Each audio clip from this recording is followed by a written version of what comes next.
This is The Collective Voice, and you're tuning into Belonging, a conversation with young adults finding their place in communities of faith. Welcome, everyone, to another episode of Belonging here with 787 Collective. I am joined today by young adults at First United Methodist Church in downtown Dallas, and I just realized this is our first United Methodist group to be joining us, which is really kind of weird because I'm United Methodist, and I feel like I'll often lean heavy into United Methodist. That's just because that's my network often, even though I work at a Presbyterian seminary, but it's fine. Everything's fine. And so I love that this is the first group that we're having that's United Methodist. And it just so happens that this is where I'm now worshiping as a United Methodist clergy person. My family's worshiping at First Dallas as well. So I'm really grateful that y'all have taken time to join us today. Again, I'm Phil Dickey. I am the Director of Congregational Innovation at Austin Seminary, and part of my job then is to oversee the 787 Collective and the work that we do with young adults and sharing the voices of young adults for the benefit of the church as well as for the benefit of the world and the faith formation of young people. So I'm going to let each one of you introduce yourselves, and I'll start with you just because you're my clergy colleague and you were the one that agreed to do this and then recruited these lovely people. So go ahead if you introduce yourself. Yeah, absolutely. I love bringing people into projects that I'm doing. I'm Anna. I'm one of the pastors at First United Methodist Church of Dallas. I'm actually over communications and community. So anything you see from us on YouTube, social media, content we're putting out, our website, if you come in person and you see the bulletin or anything printed around the church, that's kind of my job. just a little bit of it. Shout out for that, yeah. Yeah. And then I'm also over our young adults group. So we started this iteration of the young adults group in December of 2021. And we started with 6 people, 2 of those people being my husband and I, so maybe 4 that actually counts. And we were just asking people. You still count, Anna. It's okay. I still count. We were just asking young people like at the church what they wanted. You know, it's hard for young adults to find a space that they want to belong in worship, and what they want out of it that's not kind of already prescribed like at some non-denominational churches. Like that's a real, journey, and it's set out as a path for us. And so we gathered and we started meeting like every other week, I think, for a year. And then we grew from like 6 to like 16. And then we went to every week, and we've grown from like 16 to like a pool of 25 young adults. And so it's just been like the coolest few years. I guess we're coming up on 2.5, 3 of my job. Like they give me so much hope for the church and what we can expect, in the future. And so I'm grateful for, my friends here today with us. I love that. Yeah. And you are clergy in the United Methodist Church and have been since when? Ordained as of last year. So that was just last year. I'm pretty excited about that. It's like my year anniversary is coming up in 2 days. Congratulations. I love that. Thanks. Landon, you want to go next? Sure. Yeah. My name is Landon Oster. I live in Dallas. I'm also a member at First United Methodist Church of Dallas. A little bit about my faith background. I grew up in the Methodist Church, born and raised, and Methodist through and through, I would say. I love the traditions of the Methodist Church. I love the historical aspects of it and how we bring that forward. And it's very evident at First United Methodist Church of Dallas. And I have actually, I'm newer to First United Methodist Church of Dallas specifically. I joined officially in, I think it was November of 2023. So a little over 8 months now or so. And I know it is crazy. It is crazy. Yeah. And came in and immediately got connected with Anna and the young adult group at First United Methodist Church of Dallas, and it's been great. This past season we've been meeting on Sunday nights, and it's something that I really look forward to each week, and really happy to be here and glad that I found this community. So thanks for having me. Yeah, thanks, Landon. Marissa. All right, I'm Marissa. I'm a night shift ER nurse in Dallas, which is fun. I grew up in the Methodist Church. All my family is connected in the Methodist Church. I took a little time off in college and after college from going to church just because it was such a big part of my life growing up that once I kind of could make my own choices, I was like, let me take a pause. And then I realized I actually need this. I need the community. I need to get reconnected. So I started going to First Church at the end of 2021. Got connected with Anna and the young adult group. And then have been kind of doing that ever since. I joined a couple years ago, I think. But again, yeah, just having that community, being able to kind of reset and start my week fresh on Sunday night is one of the best parts with our community that we built. Did you, when you say you took some time off in college, were you involved in any kind of campus ministry stuff?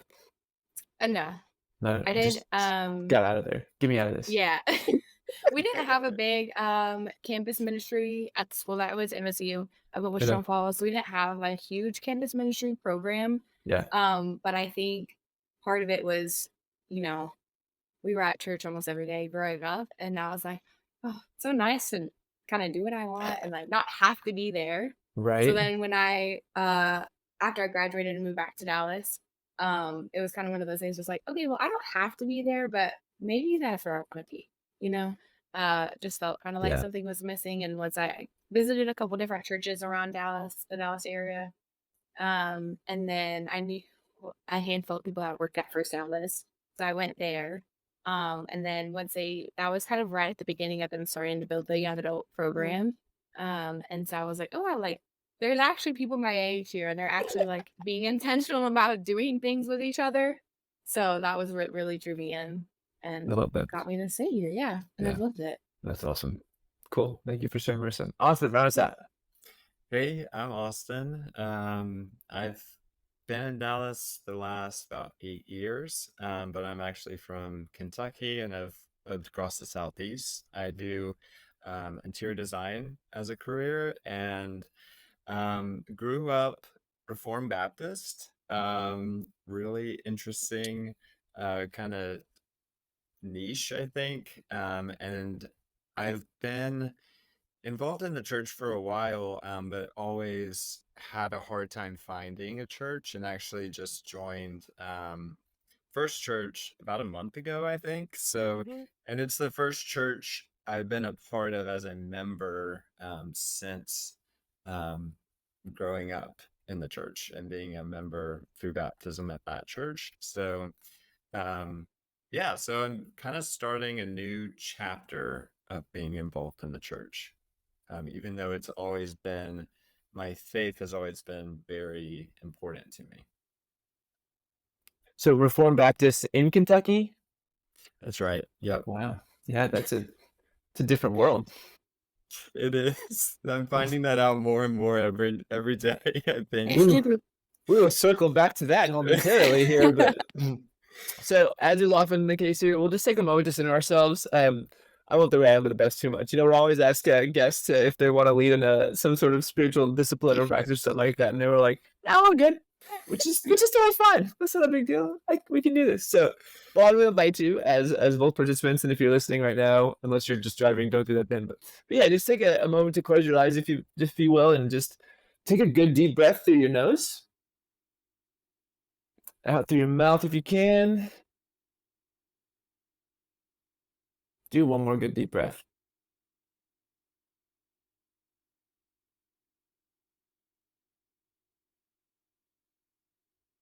I always love just taking a couple breaths together. It just reminds us that I'll put my theology hat on here for a second, right? That the word both in Hebrew and Greek for spirit is also wind and breath. And so I always just feel like sharing some breaths together helps our spirits connect, helps our breath connect, and just inviting the spirit to come together with one another here. So just being centered and giving thanks for the time that we have. And I am indeed thankful for each one of you for taking the time. I know summer's kicking off here for a lot of us, and so I know that changes some schedules, but for the rest of us who are not on college schedules or school schedules at all anymore, it's like summer. It just means it's even hotter here in Dallas. So that's the only thing that really changes. But we're really grateful for y'all taking some time today. I would love to just dive in. Austin, I'm going to come right back to you because I feel like this is a big switch. And one of the things, we send kind of these topics and have you kind of rate, like, what are the topics that are most kind of important to you at this point? And this wasn't your top priority. But this idea of like deconstructing, and it came up for a couple of different people in your topics here. I'm so curious, coming from the Reformed Baptist tradition, especially in the South too, Kentucky being very much in the heart of the South, right? That what has been some of the hardest things or some of the biggest challenges you've faced as you've one stepped into kind of a new faith tradition, but also as you've emerged as an adult?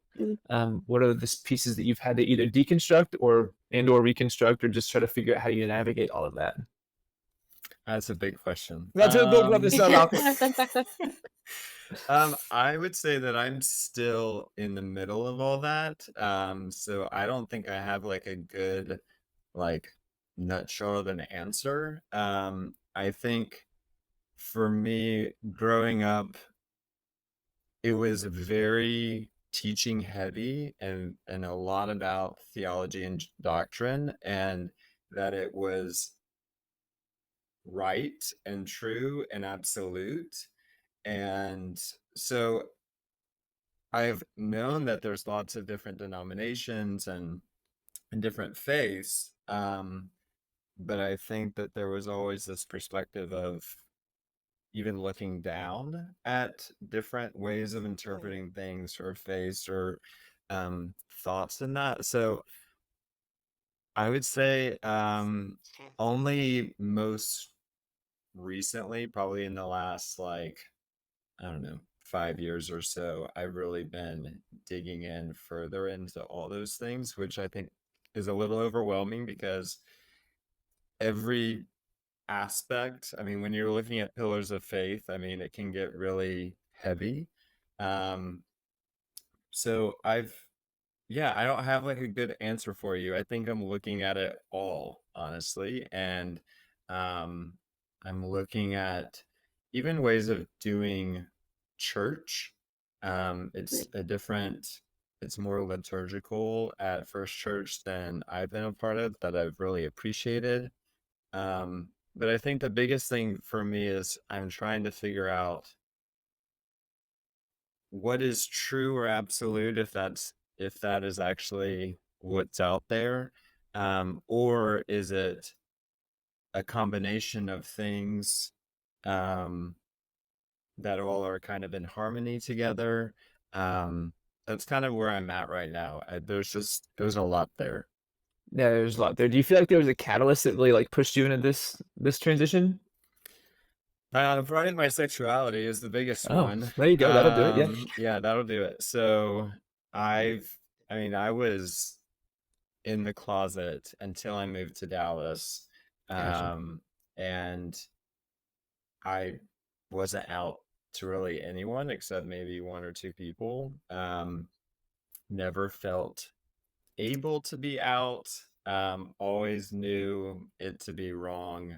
Always knew that there was a lot of shame and guilt around that, which totally informed by my faith and my upbringing.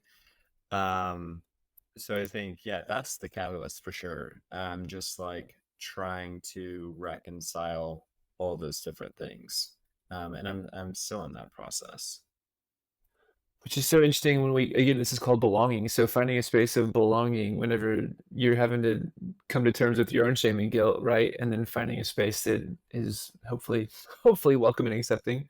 I can speak on behalf of First now, since I hold my clergy charge there and we attend there, but like I hope that's been the case for you, right? It's nice to know at least that yeah. Anyway, so others, Landon and Marissa, what, on this idea of deconstructing, has this been a part of like your coming to fruition? And like obviously, Marissa, you said you stepped away from church for a while, and some of that was just a little bit of a break, which is obviously nice too. But were there deconstructing aspects that took places amongst you as well?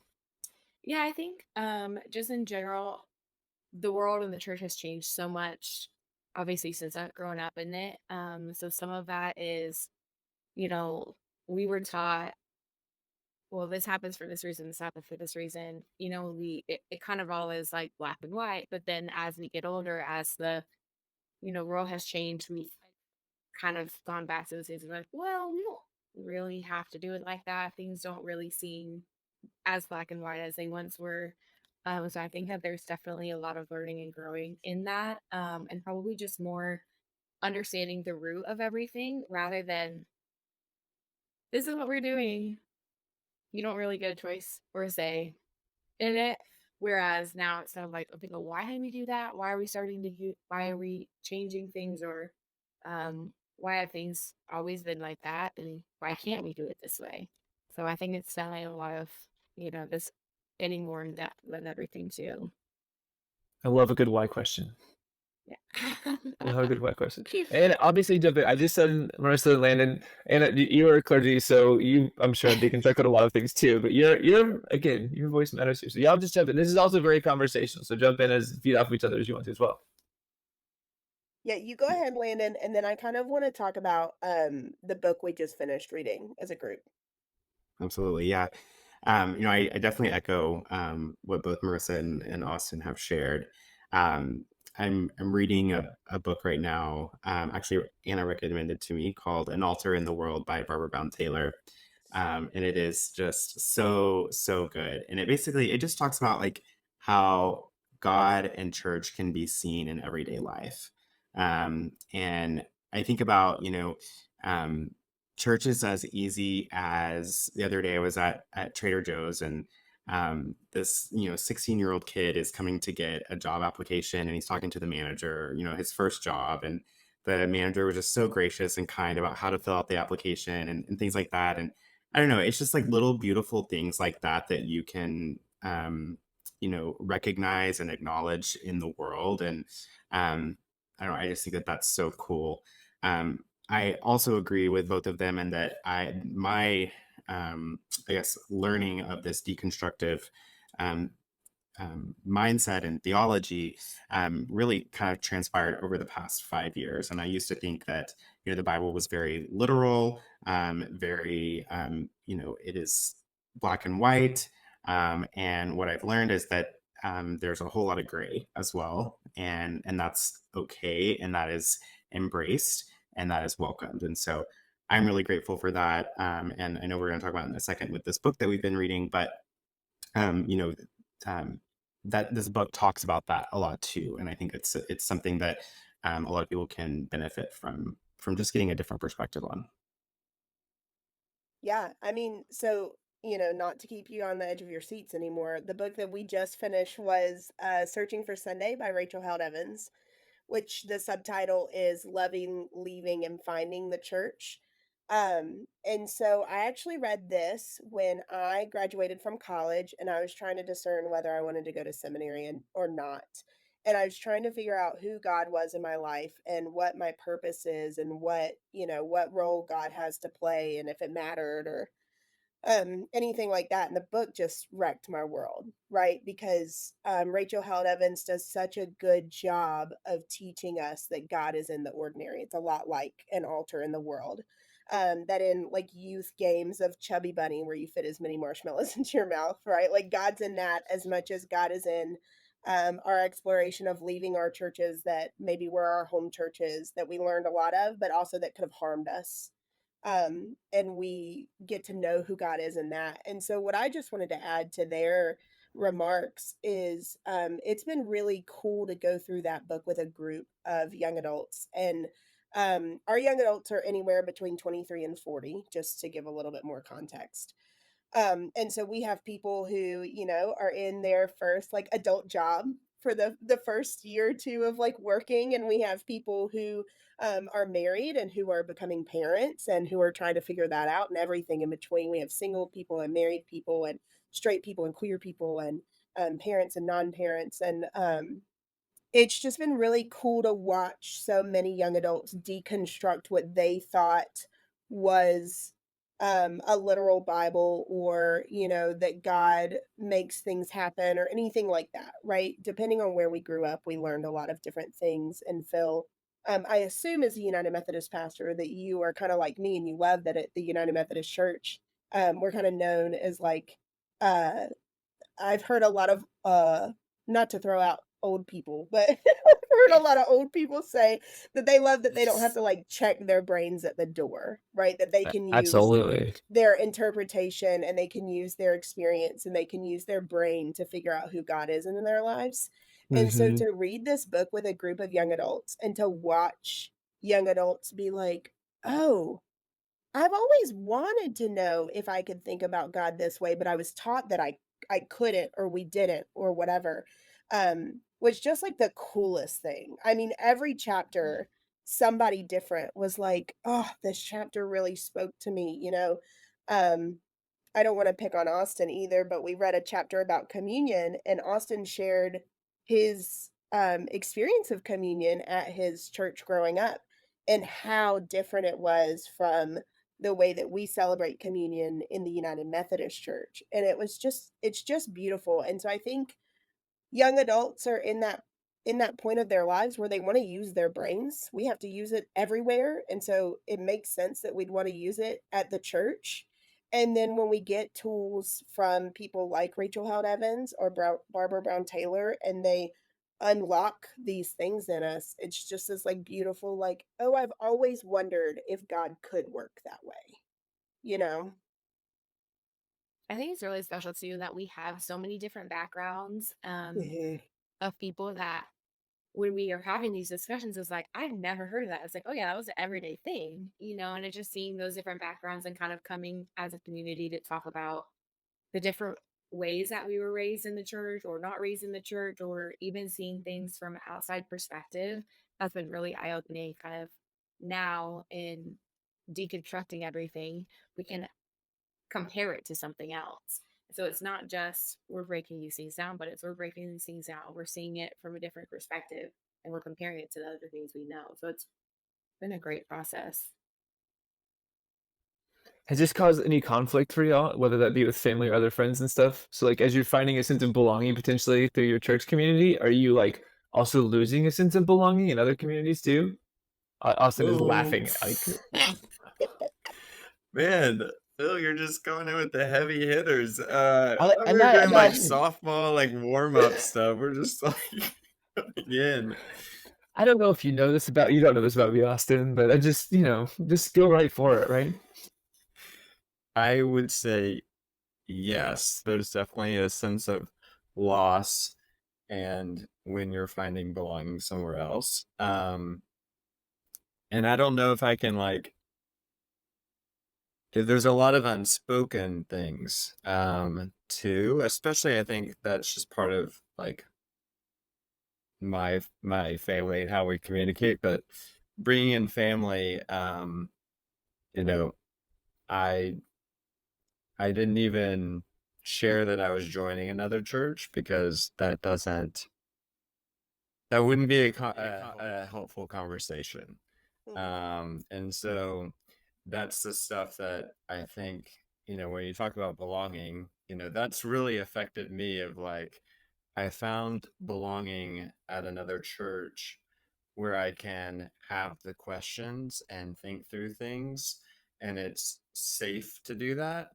Um, from another part where you have belonging, but it feels conditional, and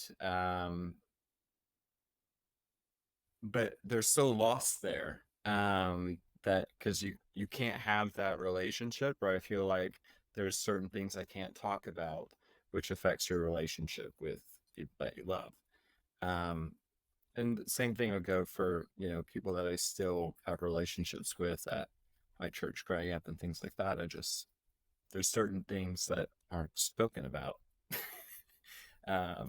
which I think is the loss that I would say is there, because I would want to have a conversation if it was helpful or profitable, but usually it's not that. So It just like is it? Have you had some of those and they've degraded, or you just have a fear that like you just know it's not going to be? both, I guess. Yeah, Yeah. sure. And is it typically just this like because there's so profound belief differences at this point, or there's like not even an invitation to question things? Is that kind of the mentality? All of the above, I think. Um, yeah, and I think I'm changing denominations, and it's a pretty dramatic denomination shift. Um, and so I have a much more, I guess, liberal view of Christianity, the big picture and the bigger umbrella. But my upbringing is very much like, I mean, the way is narrow, and that is like a very literal way of looking at it. So yeah, there's, yes, it's just certain things that aren't talked about. I would add to that, and agree that I feel like it comes in two parts for me. Part one is kind of what Austin's describing, and there's situations where I have friends even today we are on polar opposite ends of the spectrum in terms of how we approach Christianity, how we approach theology, and unfortunately, it's I could have that conversation, but it's just not. I don't know if it's worth it, and I try to flip that to the positive side because that's also taught me that like you can still love people who have stark differences than you, and we just respect each other's space, and that's how we are able to coexist. And I really think like the world can learn a lot from that, honestly, in general. But on the flip side of that, I also have, people who there's a really strong interest in this viewpoint of Christianity too. This past fall, First United Methodist Church of Dallas did this series on inclusive faith, and it was a study on homosexuality in Scripture. And it was a 3-week series held at the church. And I just like posted a screenshot of the slide on my story, like the title slide. And people were so intrigued. I mean, I had like people that were just reaching out, like, where can I learn more about this? This is really interesting.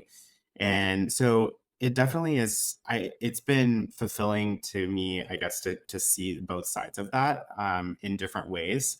And I also think that that's like really beautiful too. That there's areas even in through the hard times of the disagreements and things like that. I'm still learning something on that.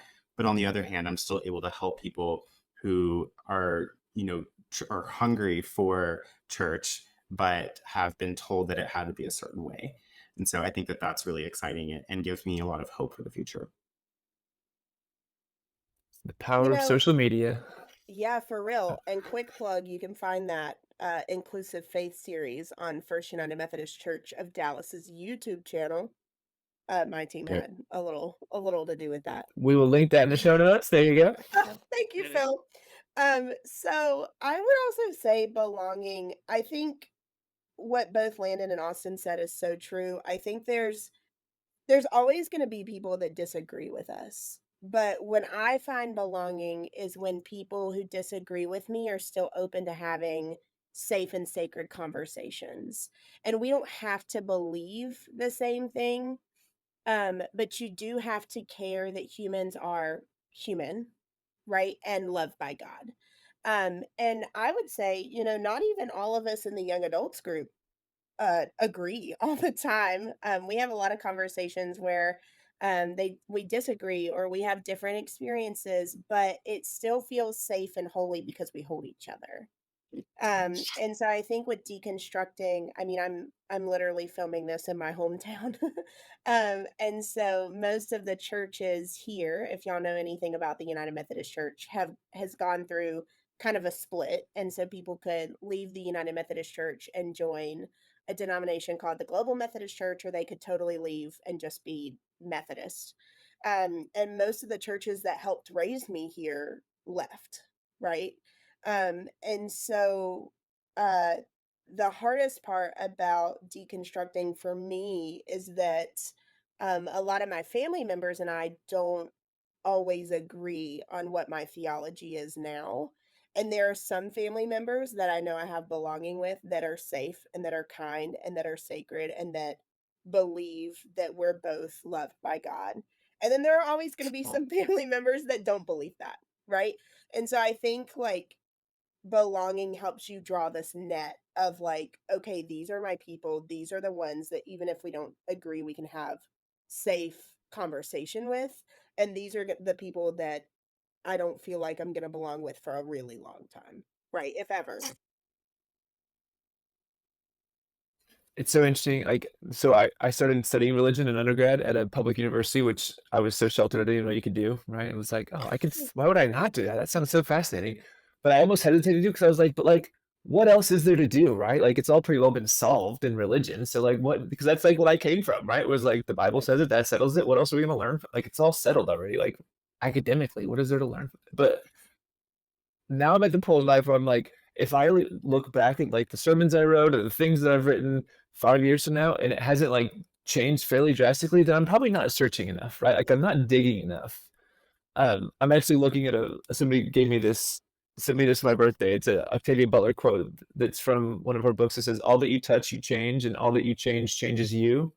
And she Mm. actually like she calls God. She says God is change in her books, and they're fiction books, right? But they're really beautiful. And I don't know. I'm so encouraged to hear y'all's conversations around this idea of I'm going to use it evolution, right? Evolution of faith that takes place, right? And um, both finding support, but also acknowledge this loss that we're talking about too, because I do think that's part of change too, is that there's always a both and, right? A lost piece that comes along with growth and maturation, whether that's something that is dying within yourself or it's relationships that are dying as well. And this is really hard and painful, you know? It's so hard. And I will say, like, quick plug as a pastor, I mean, I that's why I believe everybody should find some kind of community, like church community that they can be a part of. For a long time I tried to be like the chill pastor that like didn't push church on people. And I decided that I'm not pushing church on people, but I am pushing belonging and community on people. And I think that there's a lot to be said that the loss in our lives in relationships, it's not ever going to get easier. And those generally, especially if they're parental roles or sibling roles or whatever, like church is never going to fill those holes that you feel. But when you have a community of faith of whatever, right? Like, um, but as long as it's grounded in faith and spiritual guidance and growth, I think there's a lot of healing that happens there. And you say, you know, that hole hurts, like whatever loss it is. And I'm so glad I come every single Sunday night to this young adults group that also a lot of people have experienced that loss, right? And so I just think like finding that community of belonging is necessary to navigate that loss. Totally agree with that. We talk about there's another sermon series, not to plug our all of our sermon series at First United Methodist Church of Dallas, but Mitchell talked about, everything happens for a reason, that quote. And that pain and suffering, everyone's going to experience pain and suffering. It's inevitable in some degree or form. And so having that community and those people to surround you and support you during that time as you do them during their times of need is just so incredibly special. He talks about how we can, instead of saying everything happens for a reason, you rephrase that to in all things God is with you.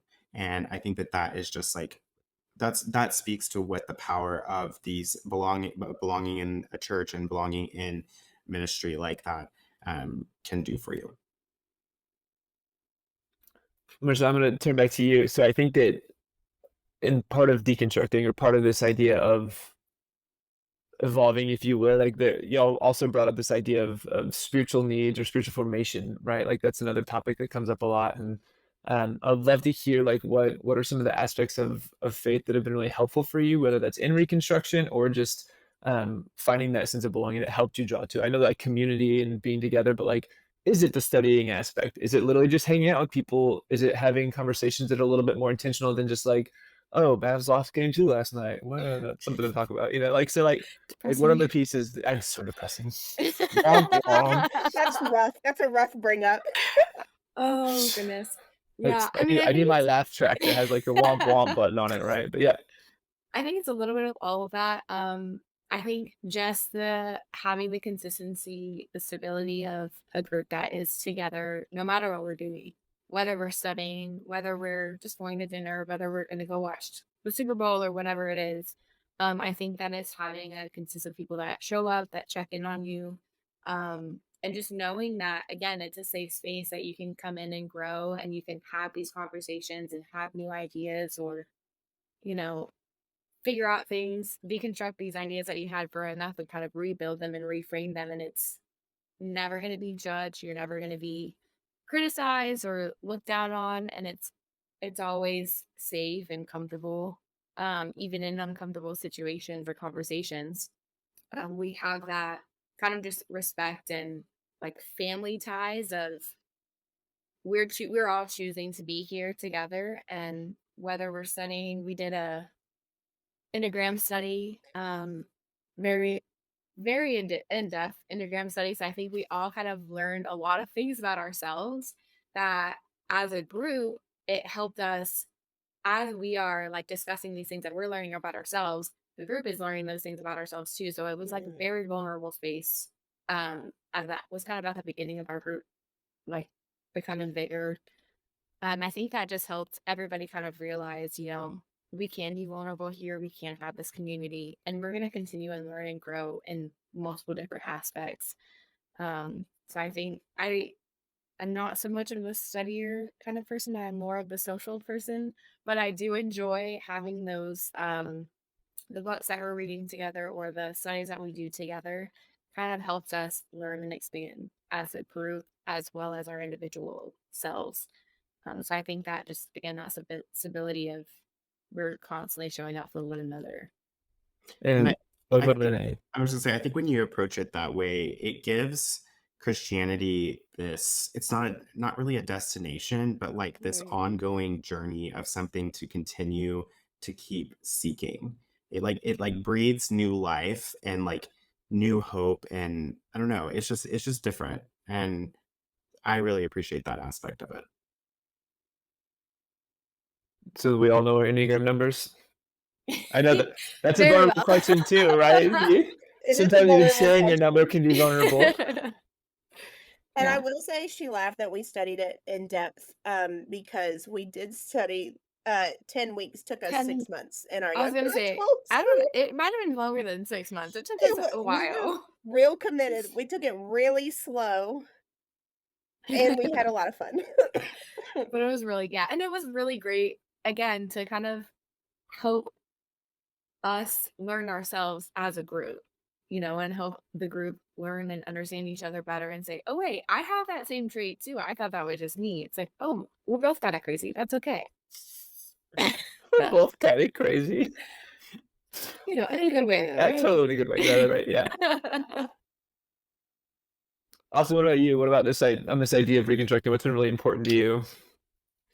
I think I know you said you're kind of in the midst of it still, yeah, so well, I think the spiritual formation I think has really started to interest me more, and I think like I've known that I've needed it because I think that was a big part of my upbringing, um, and being. I think I look back on some of those times, and I think that there was some inauthentic things going on too, like kind of going through the motions, or like you're taught in that environment, like how, like what the answers are and what people want to hear. And so I think I've appreciated most recently at First Church, it's a bit more authentic where we can like ask the questions and we can speak more openly. So I think that's been a big part of the spiritual formation aspect of First Church that I've appreciated. Um, but I've been challenged in that too because, as I mentioned, my brain was very much like there's one way. And so this leaves a lot more gray, like Landon's been talking about too, and which is unsettling for me personally. I'm sure for others as well, but I think that's something I'm still trying to figure out. Within spiritual formation, how much is there supposed to be leading of like, this is the truth or this is the way, or is it like facilitation of the group? I think that's been something interesting I've been thinking about recently. Oh, I love that. Do y'all have thoughts on that as other members of the group?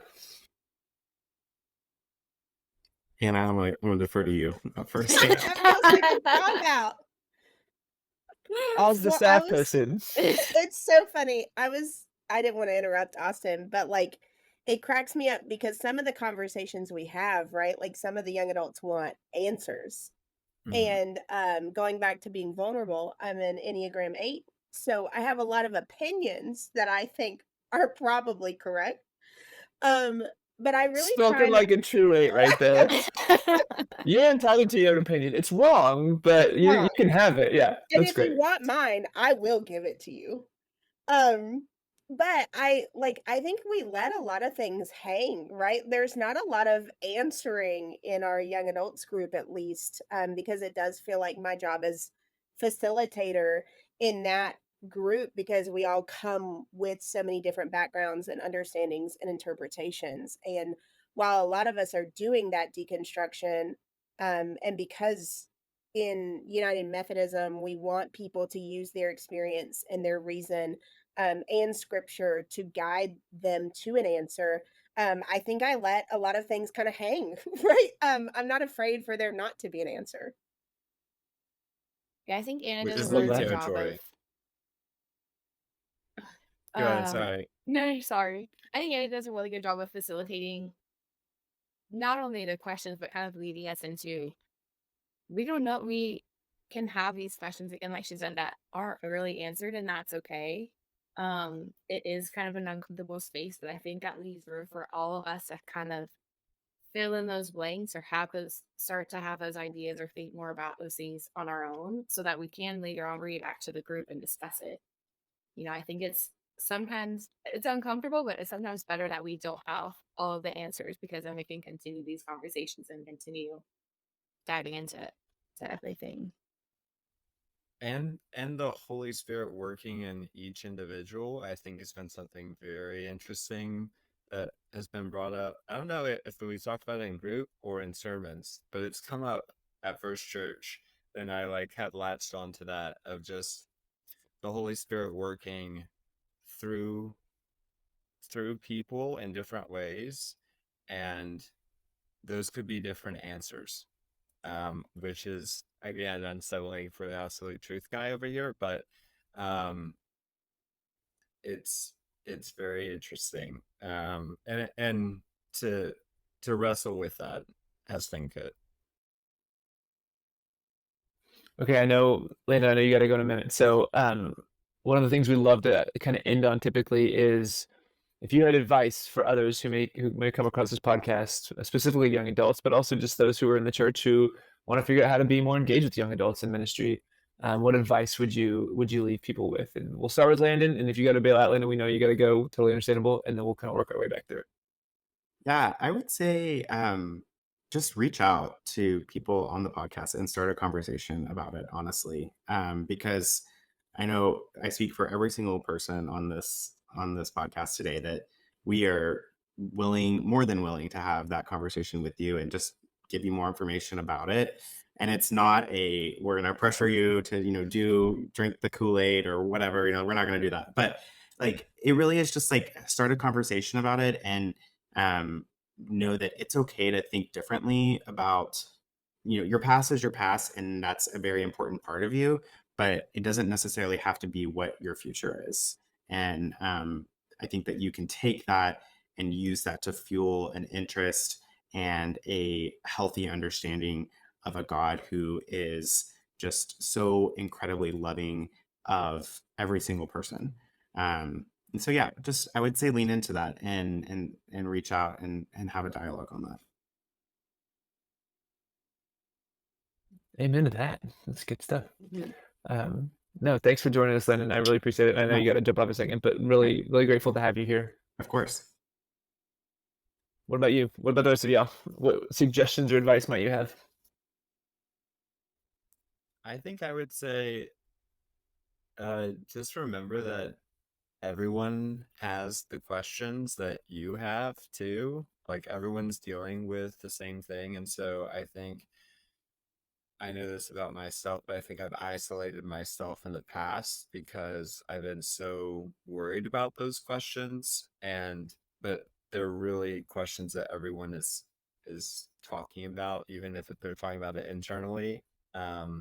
So I think just having the confidence of you may have to be a little vulnerable, um, but that's what it takes, I think, for belonging is vulnerability and investment. Um, you're not going to get belonging by just showing up. I think that too, like I was a part of so many churches, kind of waiting for belonging to like hit me. But you have to actually invest to find belonging, which is very common sense. But I think especially in our like very individualistic lives and like entitlement, we think that it's just we're gonna get it because we want it. But you have to invest in that and be vulnerable. Ooh, that's a good word. So yeah, to kind of tie into what Austin was saying, I think it's finding a community where you do feel safe, but again, you have to invest yourself and invest your time, and be able to be open with people and to find that belonging, sense of belonging. You also have to give that. You have to receive people with open arms and be understanding and supportive and caring, kind and respectful in all of these conversations. I think that finding a community is top 10 one of the best things that you can do to kind of then, if you're not in church, that community can be your church. It doesn't have to be church on Sunday mornings. It can be at the cigar shop. It can be, on somebody's porch on Monday nights, anything like that. Like, you have a community that can be your church. That's good. And I would say for those that are listening to the podcast and who aren't young adults, but maybe are intrigued about young adults, I would go with Landon. Like, just befriend a young adult and start asking questions. And I would say don't assume what young adults do or don't want in a church. I mean, what I'll say for all three of us on this, or all four of us on this call, is that um, we all, like, young adults are flocking to First Church, and we've only had traditional worship for a long time. And, for a long time, people would say, oh, young adults don't want traditional worship. Well, I have three other friends who would beg to differ, right? They really love traditional worship. So start that conversation and don't have any assumptions. And if you're a young adult listening to this and you don't have a church community, find a church community. I would say find a pastor you trust, that you could, vibe with. Like, what a millennial word, vibe with them. But there are lots of different like flavors and styles of pastors, and just because you experienced a pastor growing up doesn't mean that there's not a pastor out there that you could be like, maybe one day they could be my pastor, right? So find a community of faith. There are communities online, there are communities in person. I'm going to plug our online community that's called Studio 3A on YouTube. We have young adults that tune in on Tuesday nights to chat with us. And my coworker, another pastor, Roy, and I, we just have a lot of fun on there, and we're trying to bring community to people in their own homes. And so just know that church, the coolest thing about being in 2024 is that there are so many options to connect with God and to connect with other people. And I hope that you'll take advantage of that. I love what y'all are doing with Studio 3A. I'm like so obsessing by it from the outside view. I think it's just so cool what you're experimenting with and creating community around on that. I think it's really, really awesome. Thanks. It's a lot of fun. Yeah, that's cool. And if nothing else, I would just say the banter between Anna and Roy is just hysterical. Yes. Like, it's just that in itself is worth watching. You never know what he's going to say, and then he throws me off. You can watch it in my face. It's a lot of fun. Yeah. I still think his drawing the other day was probably my favorite one. Yes. His family. Family took was me out. so good. Family. There's an episode on family for Studio on YouTube, and if you don't watch anything but 5 minutes, the first 5 minutes, you will not be let down. Yeah. pretty fantastic right there. Yeah. And I even just like hearing you say that, like Landon saying the banter between the two of them, like I don't know, the word joy didn't often get, I mean, like it did sometimes, but like there's such a joy in the midst of that, right? And like why are we not experiencing joy more often in our spaces of worship and in our Yeah. connection and our spiritual formation? Like of course joy should be a part of that, right? And so Yeah. I love that about what y'all do. I think there's so much joy in the work that you're doing there. And so thank you for bringing joy to the Yeah, space there. thanks. It's also very true to our young adults group. We do have a fun committee that calls themselves the Feral Committee. Feral, So yeah. there's no lack of joy at First United Methodist Church of Dallas. The Phil Fun Committee, huh? I love that. And look, so if people do want to find, here's your shameless plug. If people do want to find out more about FUMC and the things that are happening for young adult ministry there, where should they go? Yeah, you can find us on Instagram at FUMC Dallas. You can also find us on YouTube, First United Methodist Church of Dallas. And then if you're geriatric like me and you're still on Facebook, we're at FUMC Dal on Facebook. So you can also find us on our website. But, you know, as a millennial, I can't not plug the Instagram and the YouTube. Oh, and we're on TikTok. I forgot. TikTok and the podcast. All the sermons are And the uploaded and set. podcast, we have a podcast called Howdy Theologian, where two of our pastors break down theological words and where they came from and how we use them, and Studio 3 on YouTube. So if you just Google First United Methodist Church of Dallas, if I'm doing my job right, you'll find us. Okay, quick turn here. When's the last time any of y'all went? Well, not you, Anna, because this is your job, but when's the last time y'all went to the FUMC website? Last week. Oh, okay, that's pretty good. Last week. Okay. Oh, Oh, okay. Wow. I'm not as good as them. It was probably a couple years ago. That's what I typically assume is that Yeah. I think it's a very important thing for churches to realize too, is like most young adults aren't just like searching for websites for churches. I mean, sometimes they do to like just sort of get a vibe of that church. There's that vibe word again. Yeah. I love But a like, vibe. but typically where they're gonna go, they're gonna go on the social media. Well, Yeah, sometimes IG. this is really nerdy, but sometimes I like to go look at the bulletin because it's posted before Sunday, which is I can't believe I just said that. That is so nerdy, and I love every bit of it, Landon. That makes Oh, my that's job funny. worth it. I will Yeah. post it just for you every Wednesday, Landon. I'm actually gonna cut this piece out of the podcast and send it to Anna so she can use that going forward. It's a promotion piece right there. For real. She'll make a That's TikTok That's out of so it. good. That's right. Yeah. It. Yeah.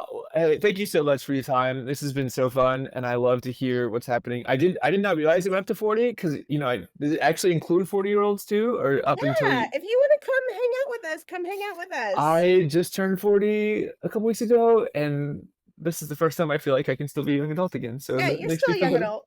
You're a young adult with us. I love that. Well, again, thank you all so much, and I hope people, if you're listening to this right now, you will reach out, and whether that's with questions or that you just have good solidarity with the things that were said and want to know more, or if you want to find out more about how to be a part of the community at First UMC Dallas, we'd love that too. So, follow Boston, anybody. We got it all summed up. We got it all covered. Well, let me just say thank you for your vulnerability. I really appreciate y'all coming on the podcast and being so open and willing to share. It means a lot. And I think it really does set a really good example of what really can happen in church. So really grateful for that. Thanks for having Thank you. us. Thanks, Thanks for Phil. having It's been great. Man, go in peace, my friends. Thanks for listening to this episode of The Collective Voice. The premier podcast of the 787 Collective. Click the link in our show notes to connect with us and learn how you can be the lucky recipient of free 787 Collective swag. And don't forget, when you rate and review us, you're tricking the algorithm for the common good.